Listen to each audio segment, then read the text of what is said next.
When I was 19, 20, I worked as a psychiatric nurse, and the first ward I worked in was an accident victim ward. Why have we got accident victims in a psych hospital? Because the damage was done to the brain. And once the brain goes, really the life almost isn't worth living, because they were just robots. They were like zombies because brain function had gone. We've got to look after this brain. God did a good job in giving us a protective structure there. And you might think, well, what happens when you fall? Doesn't this delicate brain hit against the skull? Well, in His mercy and in His wisdom, God created the brain with 7 layers of fascia. Fascia is like thin balloon material, and between every layer there is fluid. So when you do fall, there's a cushioning effect. The problem arises when the head gets continually battered, yeah? Like the dripping tap on a stone, damage is sustained. We've got a problem in Australia today. I notice when you in America have ball games, well-padded helmets. Well, we don't have that in Australia. We've got a very rough game called rugby league. I don't know if you've ever seen it.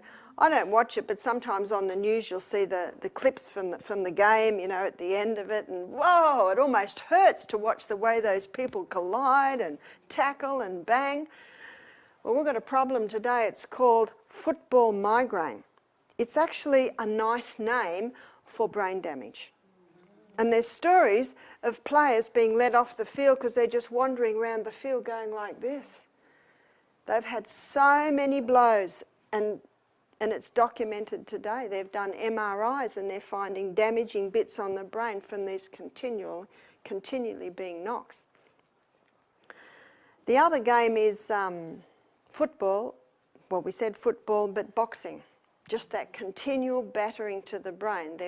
You know, you might have even seen an interview with a boxer in the latter years of his life. And what are the latter years for a boxer? 50. And by the way, you know, 50 is only halfway to 100. So we have got a strong skull to protect the brain. We have got the fascia and the fluid in there which protects the brain. But our brain has 7 avenues of access. Notice with the skeletal system, your 7 avenues of access. You've got 2 ears, 2 eyes, 2 nostrils, and a mouth. Everything that goes into those avenues of access has an effect on the brain. Everything we hear or have ever heard is monitored in the brain. Everything we see, everything we smell tells us a story. Everything that we eat or drink or anything else that goes in by the mouth has an effect on the brain.